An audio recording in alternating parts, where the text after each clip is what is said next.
Bon matin, bonne année à tous. On arrête tout, c'est l'Église qui commence. Bienvenue à l'Église baptiste évangélique de Vaudreuil en mode virtuel pour la toute première fois cette année, en espérant que ce soit la dernière aussi. On est loin les uns des autres, mais nos cœurs sont unis ensemble devant Dieu pour Dieu, sachant que l'important, c'est de le louer ce matin, de prendre le temps de louer. Prenons quelques instants pour le remercier pour les choses qu'il a fait en 2020 pour nous. L'Éternel est ma force et mon bouclier. En lui mon cœur se confie.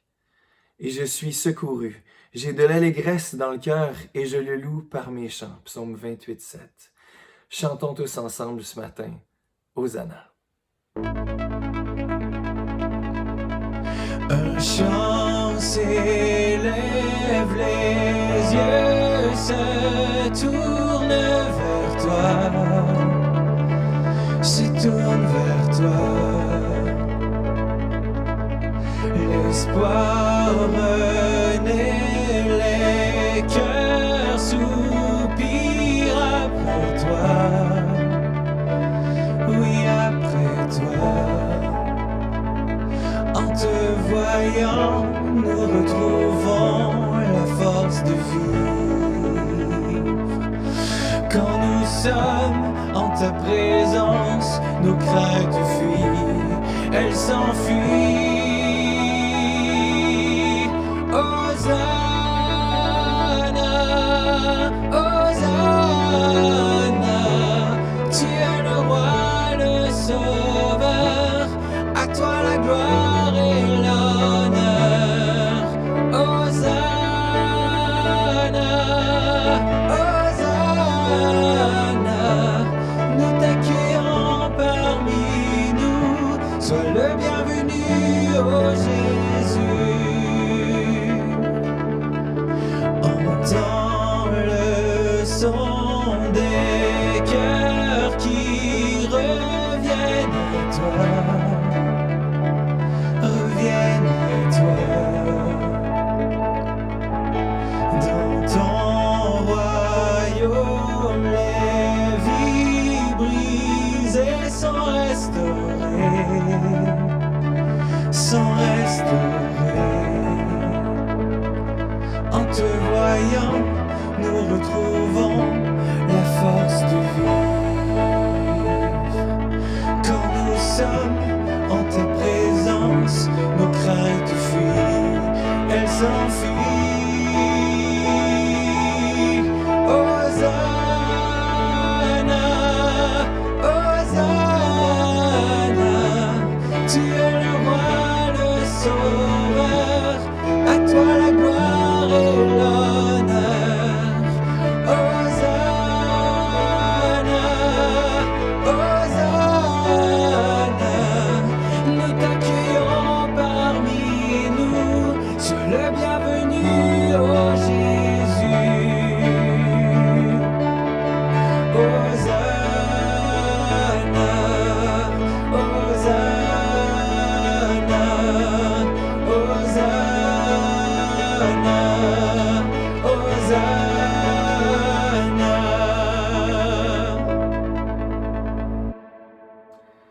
Jésus, roi et sauveur, c'est impossible de saisir l'ampleur de ce que ça veut dire. Jésus qui meurt pour nos fautes, qui prend notre place dans le plus grand geste d'amour que l'histoire ait connu.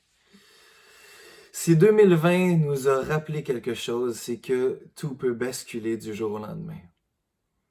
Ne vous amassez pas des trésors sur la terre où la teigne et la rouille détruisent et où les voleurs percent et dérobent, mais amassez-vous des trésors dans le ciel, où la teigne et la rouille ne détruisent point, et où les voleurs ne percent ni ne dérobent, car là où est ton trésor, là aussi sera ton cœur. Donner à Jésus sa vie, c'est la gagner. Chantons ensemble, je te donne tout.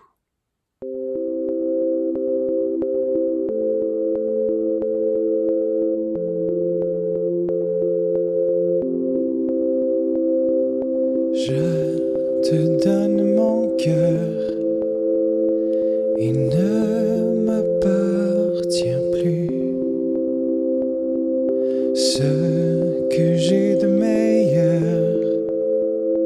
Tout est pour toi, Jésus.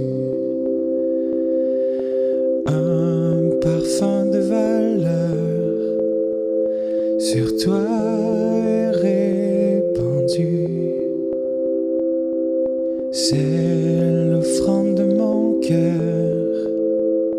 Je suis à toi, Jésus.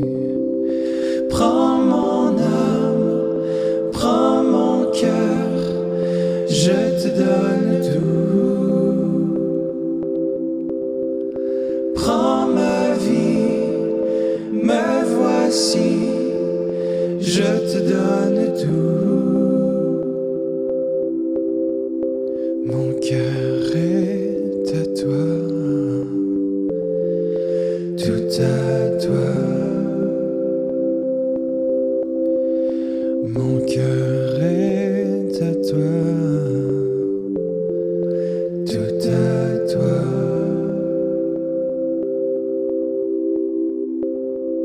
Je te donne mon cœur, il ne m'appartient plus.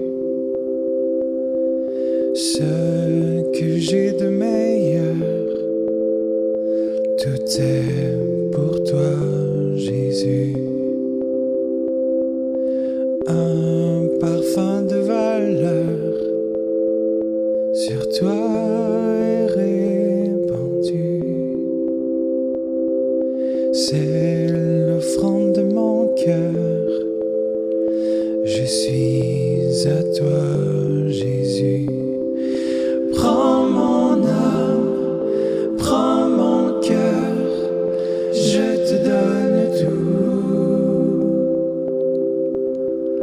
Prends ma vie, me voici, je te donne tout.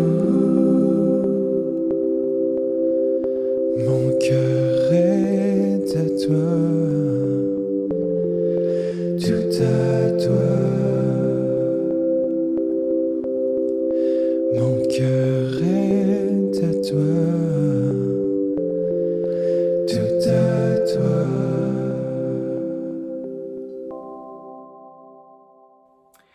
Réjouissez-vous toujours dans le Seigneur. Je le répète, réjouissez-vous.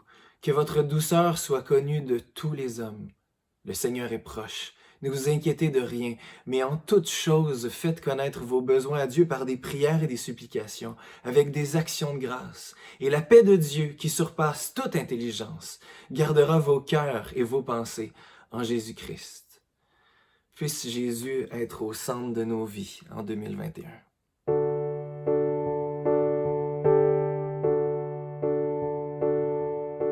Jésus, sois le centre,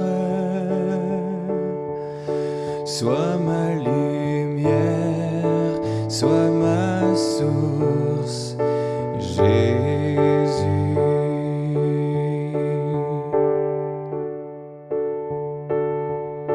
Jésus, sois le centre, sois mon espoir, sois mon chant, Jésus.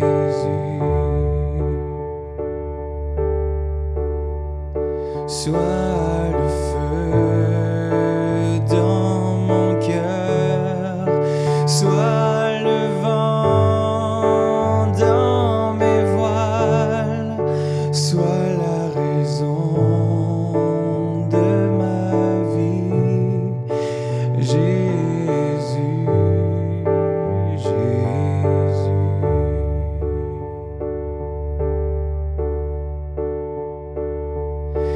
Jésus, sois le centre, sois ma lumière, sois ma source, Jésus.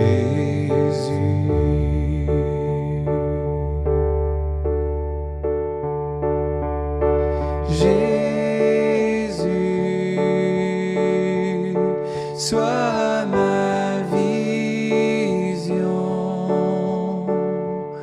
sois mon chemin, sois mon guide, Jésus.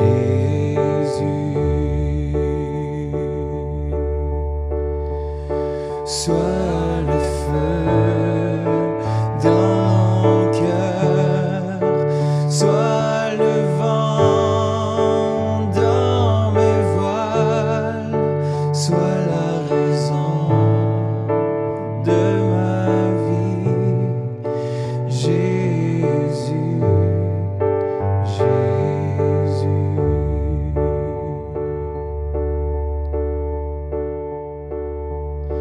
Jésus,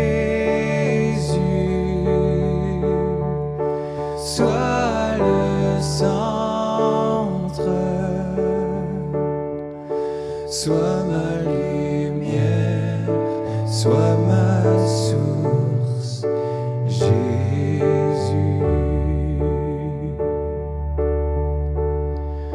Sois ma lumière, sois ma source, Jésus.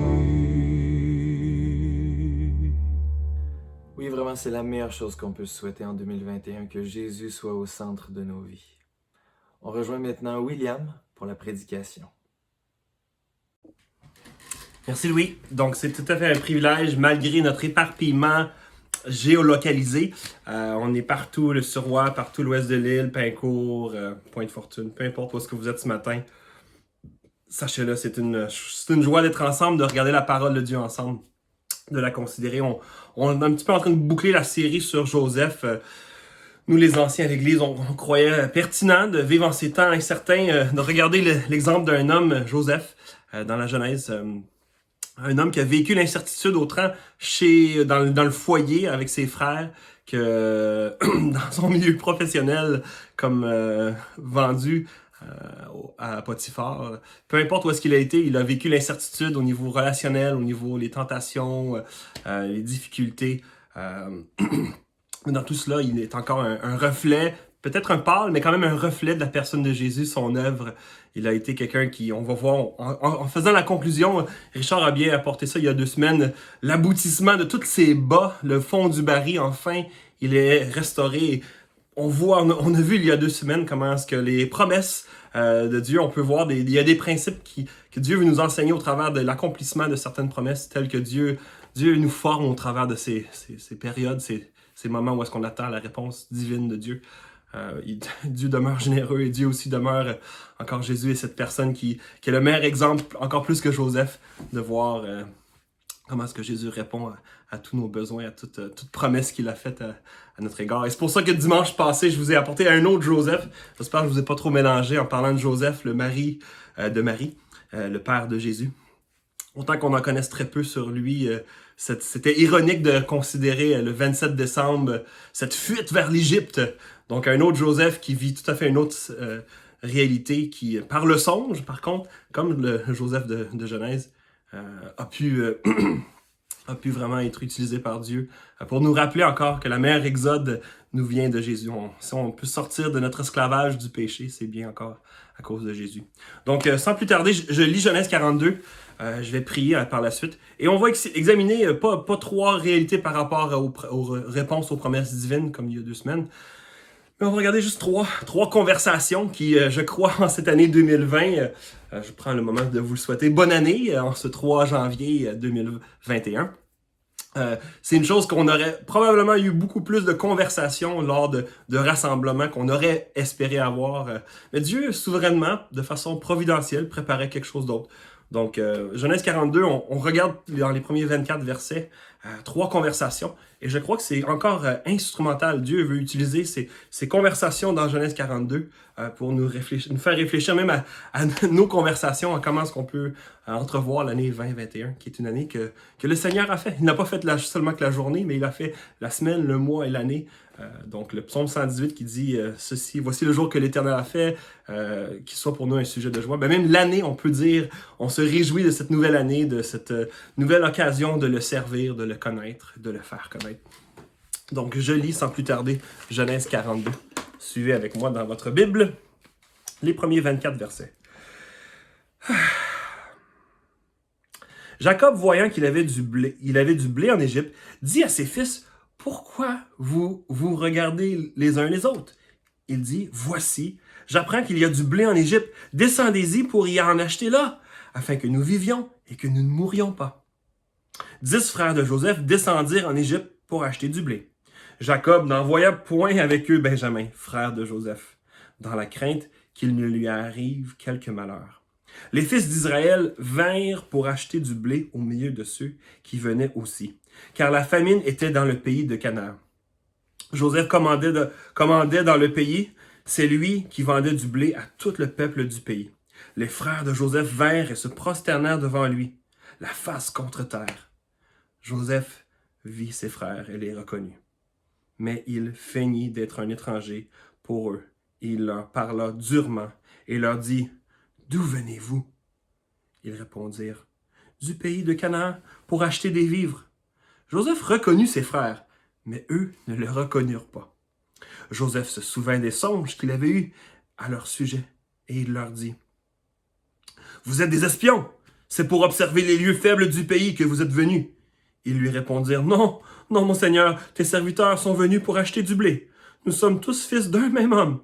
Nous sommes sincères, tes serviteurs, nous ne sommes pas des espions. » Il leur dit, « Nullement, c'est pour observer les lieux faibles du pays que vous êtes venus. » Ils répondirent, « Nous, tes serviteurs, sommes 12 frères, fils d'un même homme au pays de Canaan. Et voici, le plus jeune est aujourd'hui avec notre père. Et il y en a un qui n'est plus. » Joseph leur dit, « Je viens de vous le dire, vous êtes des espions. Voici comment vous serez éprouvés.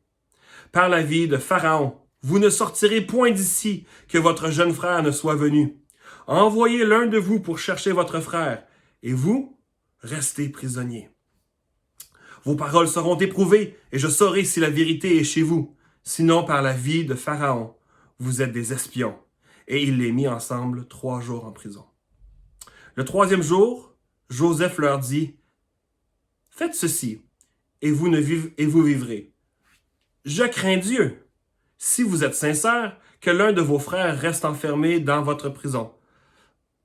Et vous, partez emporter du blé pour nourrir vos familles, et amenez-moi votre jeune frère, afin que vos paroles soient éprouvées et que vous ne mouriez point. » Et ils firent ainsi. Ils se dirent alors l'un à l'autre, « Oui, nous avons été coupables envers notre frère, car nous avons vu l'angoisse de son âme, quand il nous demandait grâce et que nous ne l'avons point écouté. C'est pour cela que cette affliction nous arrive. » Ruben, prenant la parole, leur dit, « Ne vous disais-je pas, ne commettez point un crime envers cet enfant, mais vous n'avez point écouté. Et voici son sang est redemandé. » Ils ne savaient pas que Joseph comprenait, car il se servait avec eux d'un interprète.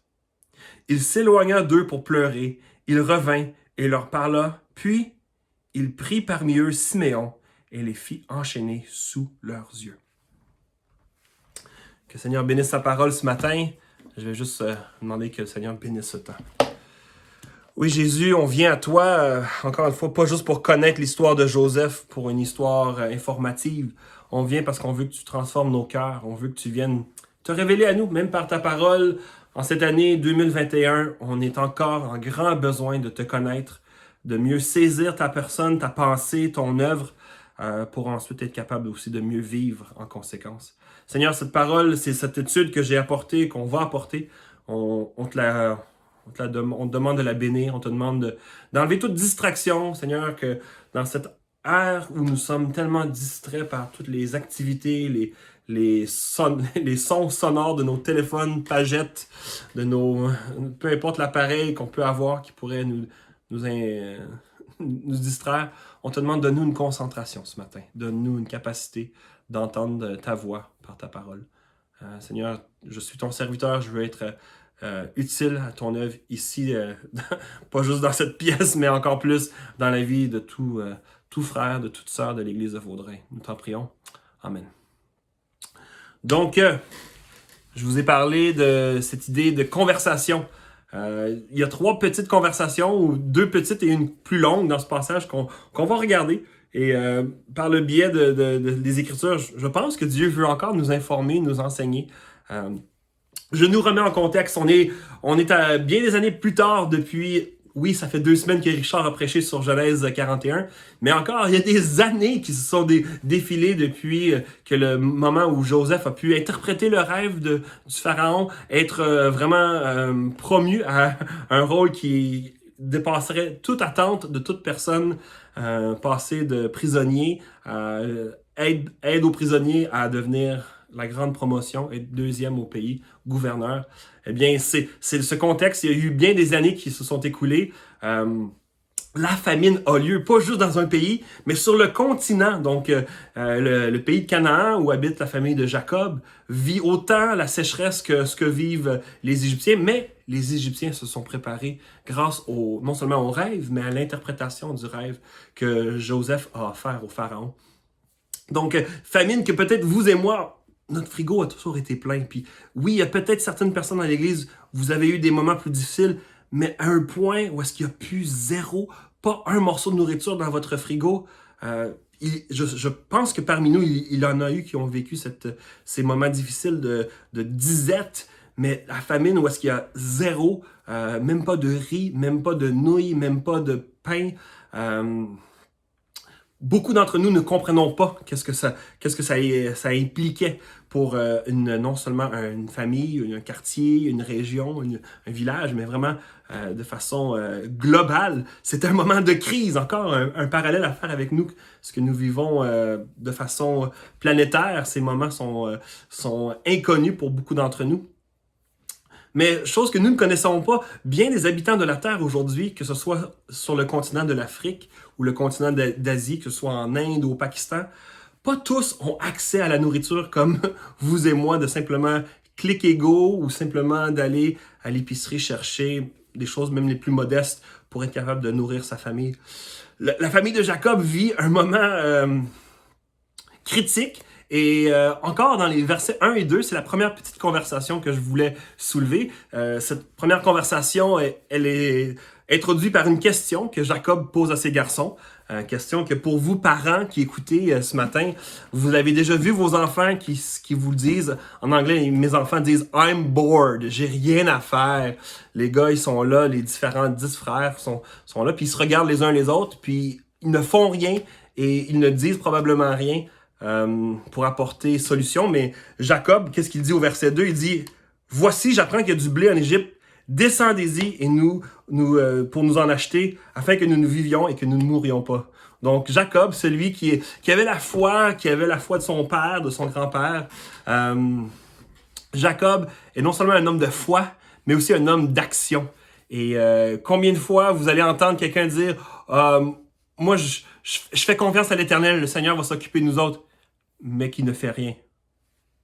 Ou vice-versa, quelqu'un dit « moi, je n'ai pas besoin de croire, j'agis, je vais faire, puis je vais me sortir de mon trou en pédalant, je vais faire, puis j'ai confiance que par mes moyens. » Eh bien, frères et sœurs, Jacob est dans cette petite conversation, on voit simplement qu'il y a la foi et l'obéissance. Ce n'est pas la foi ou l'obéissance, c'est pas « je crois » ou j'agis, c'est bien les deux ensemble. Et le psaume 37 nous le rappelle, je crois c'est le verset 7, « Mets en l'Éternel », verset 3, « Mets en l'Éternel toute ta confiance, fais ce qui est bien. » Frères et sœurs, par même des fois les conversations les plus simples comme celle-ci, Dieu peut faire ressortir un élément.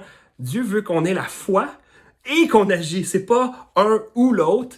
C'est vraiment les deux ensemble. Et ce Jacob n'attend pas que sa famille soit non seulement en train de mourir, il agit en disant « Hey les gars, vous vous regardez, vous suggérez rien, bien moi je vous envoie. Allez-y, allez dans le pays d'Égypte, allez offrir, prenez nos ressources, on va tenter de se sortir. » Jacob avait non seulement foi que Dieu était pour répondre aux promesses qu'il avait fait à Abraham, à Isaac, à sa famille paternelle. Il savait que la famille, le plan de Dieu était qu'il puisse non seulement survivre, mais devenir cette famille qui, par elle, deviendrait le peuple d'Israël. Autant qu'il a envoyé ses 10, puis il n'a pas envoyé son 11e. Il a décidé de retenir le Benjamin de la famille. Benjamin. Benjamin il avait probablement 23 ans et il aurait pu bien y aller, il aurait pu bien porter main forte, tenir un âne, être capable d'avancer. Une raison intéressante en étudiant le passage, on voit que Jacob n'envoie pas ses serviteurs parce que la façon que la crise se vivait, les Égyptiens n'auraient pas donné de nourriture si c'était seulement que des serviteurs qui arrivaient. C'était des représentants de la famille qui devaient se déplacer. Donc, et c'est toute un regroupement, un mouvement de toutes les nations qui venaient vers l'Égypte pour aller chercher des denrées, du blé pour être capable de survivre ces moments difficiles. Et autant que nous, on l'a pas vécu, je vous mets au défi que si vous rencontrez des gens qui viennent de pays lointains, ils ont déjà vécu la famine. C'est quelque chose de triste, de dur et de encore réel aujourd'hui.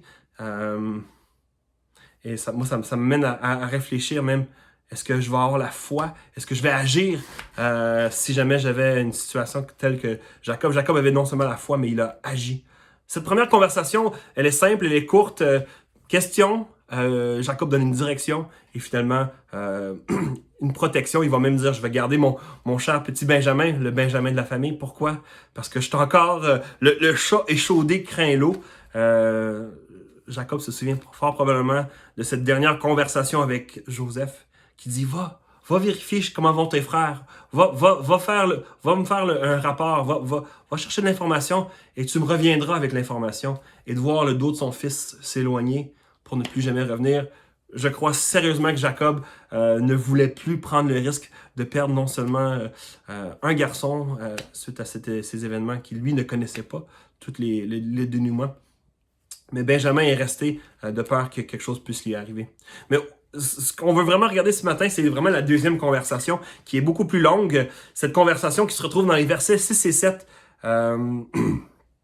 C'est une conversation entre non seulement pas le père et ses 10 garçons, mais c'est maintenant une conversation entre Joseph et ses frères.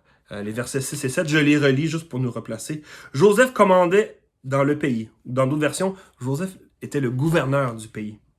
C'est lui qui vendait du blé à tout le peuple du pays. Les frères de Joseph vinrent et se prosternèrent devant lui. La face contre terre, Joseph vit ses frères et les reconnut. Mais il feignit. Il a joué un rôle, il a caché. Il feignit d'être un étranger pour eux. Donc, il a continué à parler avec un interprète, pas parler la langue hébraïque, mais il a gardé son rôle égyptien. Il leur parla durement et leur dit « D'où venez-vous? » Encore une question qui est soulevée.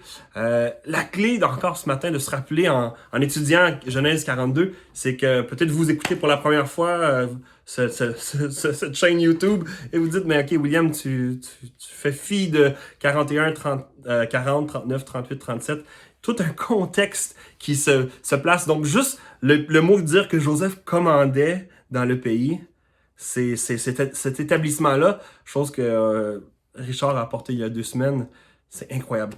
Comment est-il devenu le gouverneur? Est-ce que c'est parce qu'il a soumis son CV? Est-ce que c'est parce qu'il y a eu un concours, puis il a gagné le concours par ses qualifications? Est-ce que c'est la job de mon oncle qui a hérité notre cher Joseph? Non, vous le savez très bien. Les chapitres précédents nous indiquent toute la montagne russe qu'a vécu Joseph pour se rendre à être un gouverneur. Il nous faut retourner à une histoire de manteau. Si on retourne au verset 37, au chapitre 37 de Genèse. Joseph, non seulement avait un manteau de privilégié, il était le chouchou de papa. Joseph était celui qui était traité d'une façon avec favoritisme, chose qu'on n'a pas besoin de faire. Chose que même, on se penchera pas là-dessus. Est-ce que Joseph a fait bien de cacher à ses frères qui les reconnaissaient? On va y arriver tout à l'heure, mais c'est pas l'objet du message ce matin. Est-ce qu'un chrétien devrait ou pourrait ou doit mentir? C'est pas pour ce matin. Mais dans la conversation, Joseph, non seulement manteau favori, Joseph, des rêves qu'il a exprimés à ses frères, à son père. Joseph, le stouleux. Joseph, celui qui va rapporter à son père les agissements de ses frères. Dans son désir, Joseph, de faire bien, ou peut-être même un peu une arrogance, possiblement. Joseph, il faisait juste vérifier ce que le père voulait avoir des informations. Et ça l'avait mis les autres frères dans le trouble dans le passé. Donc les frères qui ont haï, qui ont envoyé, qui ont vendu leurs frères. Je passe bien les événements. Vous savez tout ce qui est derrière l'idée de juste Joseph était gouverneur. Il a été racheté comme un esclave. Il a été élevé dans ses rôles. Il a été encore trahi, abaissé. Il a été remis en prison. Il a interprété des rêves. Il a vécu les déceptions de ne pas être capable de sortir de prison malgré les injustices qui ne lui étaient pas les siennes. Joseph a joué le jeu de patience. On se retrouve 20 ans plus tard, entre aujourd'hui et Genèse 42, entre 5 chapitres, 37 à 42, on se retrouve à voir 20 ans qui se sont écoulés. Le jeune Joseph de 37 ans est maintenant un Joseph mature de 37 ans. Chose ironique, j'ai 37 ans et ça vient toujours me faire réfléchir. Comment est-ce que j'étais il y a 20 ans? Qui était-ce? Et probablement, je ne ressemble, je peux vous le dire avec la barbe, je ne ressemble pas au William d'il y a 20 ans. Eh bien, ce Joseph devait certainement ne pas ressembler à ce que ses frères avaient vu il y a 20 ans quand il l'avait vendu à ces Ishmaélites-là, à des caravaneux, des gens qui étaient pour l'amener en Égypte. Au contraire, son regard, son look, en bon franglais, son apparence ne devait pas être la même. Sa langue, le fait qu'il utilise un interprète puis qu'il garde sa distance linguistique révèle que c'est pas juste une question d'accent, mais Joseph n'était pas le même. Le linge, il n'était pas habillé en homme hébreu, il était habillé comme un gouverneur égyptien. Son statut social, sa culture, tous ces éléments-là de Joseph devaient certainement confondre ou ne pas donner aucun indice aux frères de Joseph que Joseph était en train d'avoir une conversation avec ses frères. Joseph, aujourd'hui, il y avait le char de compagnie, il y avait la garde-robe égyptienne, il y avait le compte de dépenses, il y avait le cabanon, la maison, la femme. Il était vraiment rendu un Égyptien. Toute la patente faisait en sorte que Dieu l'avait placé là pour une raison quand même intéressante. Et cette conversation qu'il a avec ses frères au verset 7, ses frères, eux aussi ont vieilli. Eux aussi ils ont la barbe qui a allongé. Ils ont du gris peut-être dans la barbe. La famille a agrandi. Non seulement parce qu'il y a 20 ans, ses frères étaient peut-être des jeunes mariés. Maintenant, ils avaient des enfants qui leur étaient propres à eux. La famille de Jacob s'était élargie. Même on va savoir que plus tard, qu'ils étaient plus de 70. Donc, ils viennent, cette gang de ces 10 cowboys, ces 10... fils de Jacob, viennent eux-mêmes parmi plusieurs exilés. Ils viennent à la cuisine communautaire qu'on appelle l'Égypte, la Soup Kitchen. C'est vraiment un endroit où est-ce que tous les pays, toutes les nations viennent suite à une planification hors pair de Joseph qui a interprété le rêve. Ces 10 hommes avec les visages longs, bredouilles, ils ont voyagé. Et là, le verset 10 nous dit que Joseph, lui, les reconnaît, mais eux, il ne les reconnaît pas. Joseph va saisir cette opportunité, sachant qu'au verset 9, Joseph se souvint des songes. Joseph n'avait pas besoin d'un appareil pour lui rappeler les rêves qu'il avait eus comme jeune garçon, jeune adolescent, jeune homme, qu'il avait partagé à ses frères, lui reviennent à l'esprit, lui reviennent. Et là, il devait y avoir le moment aha où est-ce que enfin s'accomplit ce que j'ai eu comme rêve il y a de cela 20 ans. Voir ses 10 frères face contre terre devant lui, le gouverneur d'Égypte. Joseph a pris cette occasion pour les tester, pour voir où se situent les frères. Cette conversation qui est en train d'avoir lieu entre Joseph et ses frères, on n'a pas tous les détails, mais elle est utile. C'est une opportunité pour Joseph de vérifier les motifs. Où se trouve la conscience de ses frères? Il pose des questions, puis c'est des questions assez intéressantes. Il va leur dire, mais vous êtes des espions. Il va même accuser. Parce que Joseph non seulement vérifiait à la nourriture, mais il jouait un petit peu le rôle de FBI ou de police montée, au sens qu'il vérifiait. C'était pas délégué à d'autres personnes, c'est Joseph qui vérifiait à qui il donnait la nourriture. Et évidemment, un paquet d'hommes, puis les 10 hommes, les 10 fils de Jacob, n'étaient pas habillés en complet, n'arrivaient pas à vendre des aspirateurs, n'arrivaient pas de façon bien habillée, Probablement, c'était des guerriers. Vous le savez, Joseph, ses frères, c'était des hommes durs, des toughs, des hommes qui ont démoli des villages suite à même ce qu'on vit, ce qu'on lit par rapport à comment est-ce que leur sœur Dina a été traitée. Ils passent, c'est des hommes d'action violents, des hommes capables. Donc, ces hommes que Joseph va dire, bien, vous êtes des espions, vous venez vers nous pour vérifier c'est quoi nos faiblesses stratégiques. Vous venez pour préparer une attaque. Joseph, sa réponse, pas de Joseph, mais des frères, c'est « Non, on vient tous du même père. » C'est pas juste pour se confier et dire que c'est des hommes de famille, mais c'est pour dire, si on était des espions, impossible qu'on revienne tous ensemble. La stratégie, encore, je suis pas un espion, je suis pas un calé dans la CIA ou dans toutes ces opérations secrètes, mais certainement, on n'envoyait pas 10 espions en peloton, en groupe, ça aurait été 1 ou 2 à la fois, ça aurait été de façon beaucoup plus... Donc, eux, ils tentent de, même en s'expliquant, en disant, non, on vient tous de la même famille, on n'est pas ici pour essayer de profiter, nul autre que juste d'avoir de la nourriture pour nourrir nos familles qui sont au loin, qui sont de retour. Je vous dis tout ça parce que c'est intéressant que Joseph va leur relancer encore. Il dit, ben non, vous êtes vraiment des espions. Il veut vraiment tester, Joseph, voir où se situe, où se trouve. Il veut mettre un miroir un petit peu à ses 10 frères. Parce que, dans le fond, c'est ce que lui, il a eu reçu comme traitement il y a de cela 20 ans. Un peu, lui a été traité de l'espion par ses 10 frères, qui, quand Joseph arrivait auprès des frères avec son beau manteau, les frères qui ne l'aimaient pas à ce point-là, évidemment, ils disaient « Tu viens juste nous stouler, tu viens juste nous voir pour aller dire à papa qu'est-ce qu'on fait pas de bien ou qu'est-ce qu'on est en train de fabuler. » Donc, Joseph fait juste prendre le miroir et je suis pas en train de dire que c'est bien, mais Joseph joue leur jeu en disant « Mais ah ouais, vous m'avez traité d'espion. » Il y a plutôt « Ben moi, je vous le dis, vous êtes des espions. » Il veut voir où ils en sont par rapport à cette réalité. Donc, c'est une grande conversation entre Joseph et les frères.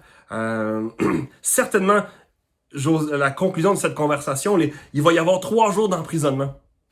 3 jours, 20 ans de difficulté. C'est pas le même sort que Joseph décide de mettre à ses frères. Mais ces 3 jours de prison, c'est une occasion certainement pour que la conversation entre Joseph et les frères puisse descendre dans pas juste leur tête, mais même dans leur cœur. Ça va nous mener à même la 3e conversation qu'on va regarder dans quelques instants.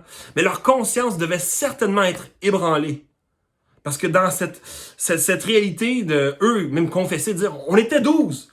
Il y en a un qui est plus, parce que Joseph, d'entendre cela, va évidemment révéler « Oh, mes frères ne savent pas que je suis encore en vie.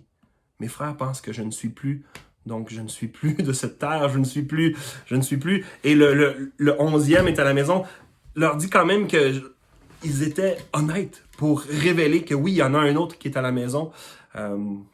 Certainement, les 10 frères étaient désespérés. Ne voulait pas cacher, ne voulait pas jouer un jeu, il voulait simplement avoir de la nourriture pour être capable de revenir à la maison. Et on voit par cette conversation entre Joseph et ses frères qu'il y a un travail qui a eu lieu dans la vie des frères de Joseph. La dureté de leur cœur d'il y a 20 ans, certainement ils ont eu la culpabilité, c'est pas écrit mais c'est implicite, ces frères qui arrivent à une conclusion, même qu'on va voir de façon intégrale au passage, Dieu nous punit, enfin. Cette 3e conversation qu'on va regarder, non seulement Jacob a parlé à ses fils, puis il dit allez-y en Égypte, conversation 1.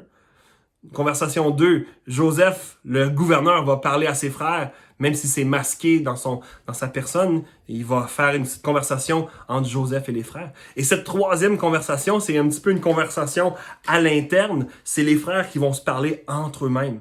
Ces frères vont arriver, comme je vous mentionnais, à une conclusion, ils vont dire, ben, on va rendre des comptes. Enfin, ou plutôt malheureusement, nos malheurs nous ont rattrapés. Ce que nous avons fui il y a 20 ans, les gestes qu'on a portés à l'égard de Joseph, enfin Dieu nous remet la monnaie de notre propre pièce. 20 ans de mentir à son père. Ça fait 20 ans que tu regardes ton père, puis quand tu parles de Joseph, quand papa parle toujours de Joseph, tu le corriges pas, tu lui dis pas, ben c'est pas qu'il est mort, c'est qu'on l'a vendu. 20 ans de mensonges, de cachotterie. devant cette fameuse citerne que peut-être les frères passaient de façon plus régulière, pas régulière, mais quand ils passaient, ils devaient se souvenir, hey, c'est là qu'on a placé notre frère. Ah, c'est là qu'on a vendu à la caravane pour des pièces d'argent, notre frère. Ça devait les démanger. Je veux même pas savoir combien de mauvais rêves, combien de fois ils se sont réveillés chacun d'entre eux à différentes occasions dans la nuit, avec la peur bleue, avec la sueur de dire aïe, aïe, aïe, j'ai fait ça à mon frère. Puis c'est la conversation que, au fait, vous allez vivre cette année toutes sortes de conversations, que ce soit en virtuel, que ce soit sur les réseaux sociaux, que ce soit en Zoom, que ce soit en personne, peut-être un jour en personne, on va pouvoir se voir plus régulièrement. C'est le type de conversation, il y en a qui sont comme la première, très simple, straightforward, on dit. On pose une question, on donne une direction, on écoute bien, on répond, on a un plan d'action. La conversation mène à quelque chose. Cette deuxième conversation ici, entre les frères, c'est Joseph veut tester, veut voir les motifs. Souvent, des fois, on a des conversations comme ça avec nos voisins ou avec nos amis ou avec nos collègues de travail. C'est qu'on va aller vérifier de l'information.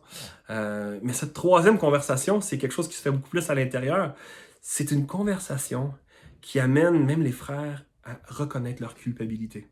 C'est une conversation qui, entre eux, c'est 3 jours dans la prison. C'était-tu le jeu de blâmer qui était le plus coupable? Non. Il y a quelque chose qui s'est passé chez ses frères qui... Excuse-moi, je tourne la page. Ces 3 frères... J'ai-tu manqué quelque chose? Non.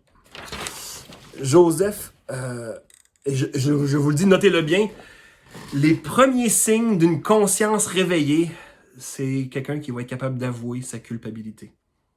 Et dans les conversations cette année, ma prière, notre désir, quand on veut être à la lumière des Écritures, c'est qu'on va être capable d'avouer sa propre culpabilité. Je le dis, notez-le bien, les premiers signes d'une conscience réveillée, c'est lorsqu'on avoue sa culpabilité. Les frères de Joseph étaient arrivés à ce point-là. Oui, ça a pris 20 ans. Oui, par eux-mêmes, ils ne sont pas allés en Égypte. C'est papa qui a dit « allez en Égypte ». C'est pas eux qui ont été les initiateurs de cette réflexion. Au contraire, Dieu a souverainement placé tous les bons éléments pour qu'ils se retrouvent face contre terre devant un gouverneur qui a vérifié leurs motifs, qui a dit « Non, vous êtes des espions. Vous n'êtes pas en train de me dire la vérité. » Eux qui disaient « Ils ne savaient pas que Joseph... » Clairement, les frères ne savaient pas parce qu'ils auraient probablement eu une réaction différente.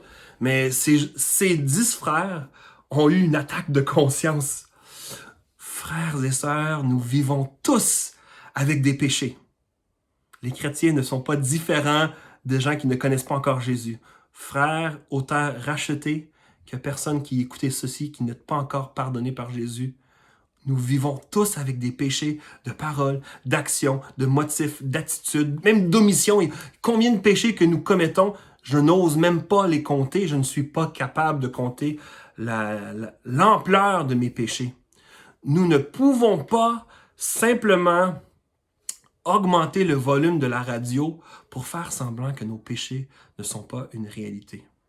Les frères de Joseph vivaient ça, présent dans le cachot, dans la prison, juste 3 jours, concentrés ensemble, cette conversation qui a lieu dans les versets 21 et 22.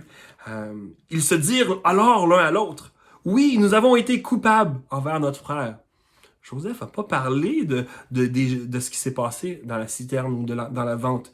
Il a simplement soulevé la conscience et la conscience de ces hommes les a travaillés.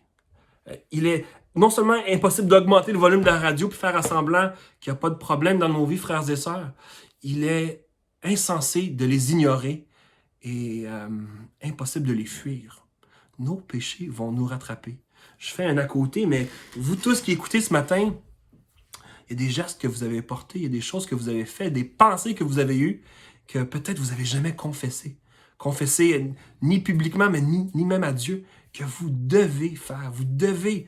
Comme l'homme de Luc 15. Luc 15, vous connaissez bien l'histoire. Ces 2 frères, ils ont un bon père et un d'entre eux, il dit « Donne-moi mon héritage, je m'en vais, je veux aller vivre ma vie. » Qu'est-ce qu'il fait ce jeune homme? Il vit sa vie, mais du moment qu'arrive la famine. Une famine, c'est peut-être pas pareil comme celle d'Égypte, mais il n'y a plus d'argent, il n'y a plus de relations. C'est drôle, les amis ne sont plus là lorsqu'il n'y a plus de moyens. Et quand il se retrouve à nourrir les cochons, puis à envier la nourriture des cochons, ce jeune homme dans Luc 15, est-ce qu'il dit « Ah, c'est la faute de mon frère! Mon frère, il est pas venu me chercher. Mon père aurait dû juste pas me donner mon héritage. Il sait que je suis pas capable de garder mon argent. J'aime ça la dépenser. Il aurait dû me mettre un CELI. Il aurait dû faire quelque chose. » Non, non, non, non, pas du tout. Ce jeune homme qui est dans le fond de son baril, sa conscience, comme je vous dis, les signes d'une conscience réveillée, c'est qu'il avoue sa culpabilité. Le jeune homme de Luc 15, il dit « Aïe, aïe, mais les serviteurs chez mon père sont mieux traités que moi ici. Je suis pas digne d'être un fils. Je vais aller postuler pour le poste de serviteur. J'aime mieux aller m'occuper comme serviteur chez mon père. Je vais être mieux pris en charge qu'ici. Je reconnais. » Puis qu'est-ce qu'il dit à son père? Qu'est-ce qu'il dit à son père quand il le voit? Il dit pas enfin, il dit papa, j'ai péché contre toi, j'ai péché contre le ciel, j'ai péché contre Dieu lui-même. Et frères et sœurs, c'est une chose qu'on espère en cette année 2021. C'est pas juste d'avoir des conversations au niveau 1 où est-ce que les gens vont se parler, on va recevoir de l'information, même une direction va être donnée. C'est bien plus que juste une conversation aussi où est-ce qu'on, dans cette deuxième, où est-ce qu'on va chercher de l'information, on vérifie des motifs comme Joseph l'a fait avec ses frères.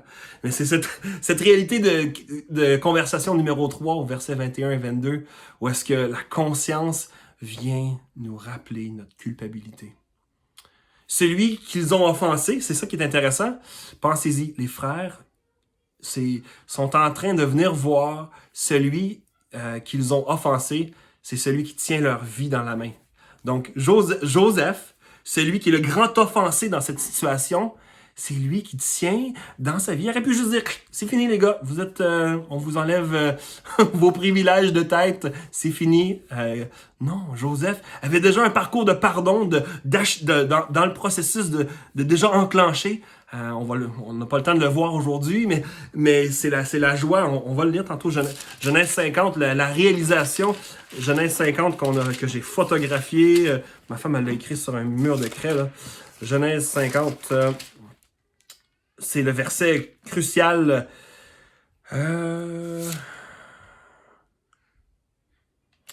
Quand les frères de Joseph, Genèse 50, verset 15, quand les frères de Joseph virent que leur père était... Oups, non, excusez-moi. Je pense que c'est Genèse 45. Je suis désolé, je suis allé trop au loin dans mon excès de zèle. Là,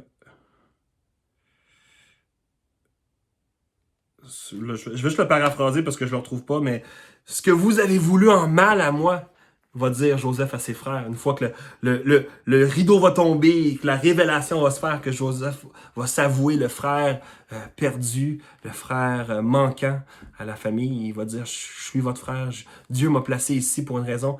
Mais le verset clé, je vais le mettre dans le prédication, ce que vous avez voulu en mal, Dieu l'a tourné en bien. Eh bien, c'est ce Joseph-là qui, dans le fond, encore est un pâle reflet de la personne de Jésus.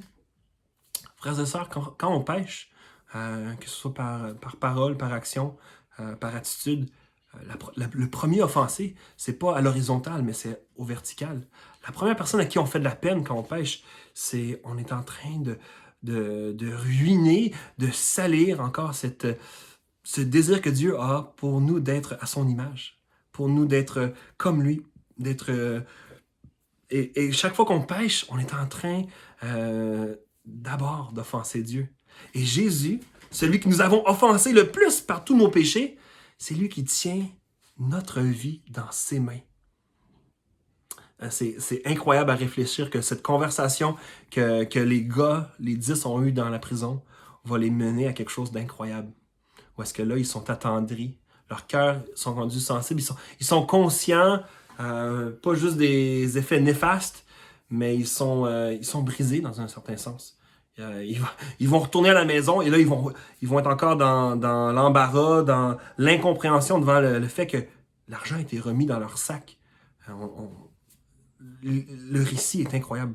Plus que tout film, même Monte Cristo, où est-ce qu'on voit des pâles reflets de cette histoire de Genèse, le conte de Monte Cristo, où est-ce que l'homme se déguise et joue un jeu pour tenter d'aller découvrir. Monte Cristo ne fait que pointer d'une façon minime à l'histoire de Joseph. Joseph, qui vérifie les motifs de ses frères par cette deuxième conversation, va ajusté. Il a dit, d'abord, je vous garde toutes, puis il y en a juste un qui va retourner au Père. Après 3 jours, il mûrit, il dit non, allez-y tous, mais laissez-moi un frère. Encore l'idée du sérieux, mais l'idée de, je veux vérifier, est-ce que vous allez me ramener mon petit frère, mon frère de sang, Benjamin, qui vient de ma mère aussi, que j'ai pas vu depuis 20 ans. Je vais voir à quel point, et toute cette vérification que Joseph fait a pour un aboutissement, pour lui, évidemment, comme on a lu au verset 24, et la réaction de Joseph, c'est quand il s'éloignait de ses frères, qui, eux, parlaient en hébreu, mais lui, qui avait son interprète, il a dû s'éloigner pour pleurer parce que le moment était tellement chargé d'émotions. Pensez que tu retrouves tes frères 20 ans plus tard et que toi, tu vois qu'il y a un changement dans leur cœur. Tu vois qu'il y a quelque chose qui se passe dans leur vie prêt pour une réconciliation. Frères et sœurs, c'est le désir de l'Église de Vaudreuil, c'est de vivre des belles réconciliations. C'est de vivre des restaurations de ce que nous avons brisé par nos péchés. Eh bien, on veut voir Dieu réconcilier, reconstruire des ponts dans des endroits qu'on aurait pu penser jamais être capable de reconstruire. Et notre Dieu que nous servons, que nous chantons, que nous connaissons davantage de jour en jour, c'est un de ses objectifs. C'est de restaurer sa création, ramener son peuple à lui. Et sur ceci, je voudrais continuer de façon à m'étaler là-dessus, sur ce sujet. Mais retenez-le, les 3 conversations, la première, elle est simple. Jacob ne fait qu'envoyer ses fils en Égypte. Question, direction, protection. Mais cette discussion entre Joseph et ses frères, question, est-ce que Joseph veut vraiment aller déceler les motifs pour finalement arriver à une 3e conversation qui se passe entre les frères. Hey, on a péché. Ça nous revient contre nous. Pourquoi? Parce que Dieu est enfin en train de nous enseigner l'erreur ou nous remet qu'est-ce qu'on a fait à notre frère Joseph. Chose qu'il ne savait pas qu'il parlait devant le Joseph, le frère. Prions ensemble, mais encore retenons que ces conversations qu'on va avoir cette année en 2021, c'est une occasion pour nous d'être des instruments de grâce, des instruments qui vont conduire au pardon. On va conduire à ce que des consciences soient réveillées. C'est le travail du Saint-Esprit, c'est le travail de la parole de Dieu, mais Dieu nous appelle à être des ambassadeurs. Et ça va demander qu'on va écouter plus que des fois parler. Ça va demander des fois qu'on va être peut-être plus lent dans notre processus, plus que juste dire « je t'ai donné toute l'information, allez ». Le processus a été long pour Joseph et ses frères, mais de la même façon, est-ce que nos conversations pour amener l'Évangile chez nos frères de famille, chez nos sœurs ou nos collègues de travail ou même notre quartier, c'est un travail de longue haleine ou est-ce que peut-être comme Joseph, on ne sera pas compris ou on ne sera pas pleinement reconnu pour l'œuvre qu'on porte, mais que nos conversations soient des conversations qui vont amener vers le Rédempteur. Donc, prions ensemble. Que Dieu nous utilise cette année dans cette nouvelle année avec une nouvelle aventure qu'on ne sait pas encore pleinement. On a quasiment peur de planifier notre année parce qu'on sait que l'année passée, nos plans n'ont pas été ceux qui se sont avérés à être révélés, à prendre place. Mais de la même façon, cette année, avec crainte et tremblement, on veut marcher avec le Seigneur dans notre planification. Même on a une réunion annuelle qui vient dans 2 mois. On veut déjà réfléchir à quel objectif Dieu place devant nous. Je vais arrêter ici parce que j'ai envie de vous partager plein de choses, mais c'est pas le temps. Donc, que le Seigneur vous bénisse. Prions ensemble et on va se revoir au Zoom à 11h15. Seigneur, je te remercie pour l'histoire de Jésus. Je te remercie, pas de Jésus, mais de Joseph. Nous voyons plus clairement l'œuvre incroyable de Jésus au fil de l'histoire, des agissements des frères de Joseph. On est interpellés nous-mêmes à considérer le miroir de nos propres vies, la laideur de nos offenses portées envers d'autres et surtout même envers toi. Nombreux sont nos péchés, Seigneur Jésus. Dieu de l'éternité, nombreux sont nos offenses. Autant ceux qui sont connus que même ceux que nous avons tenté de dissimuler ou même d'excuser. Ô bon Père, merci pour ta grâce. Elle dépasse même nos folies. Merci Seigneur pour le cadeau de la conscience et pour les diverses conversations que tu places dans nos vies. Certes, nos conversations ont été différentes l'année passée, mais même cette année, elles seront peut-être pas comme on s'attend. Seigneur, viens habiter nos conversations. Nous t'en prions par le beau nom de Jésus-Christ, notre Sauveur, notre Seigneur. À tantôt!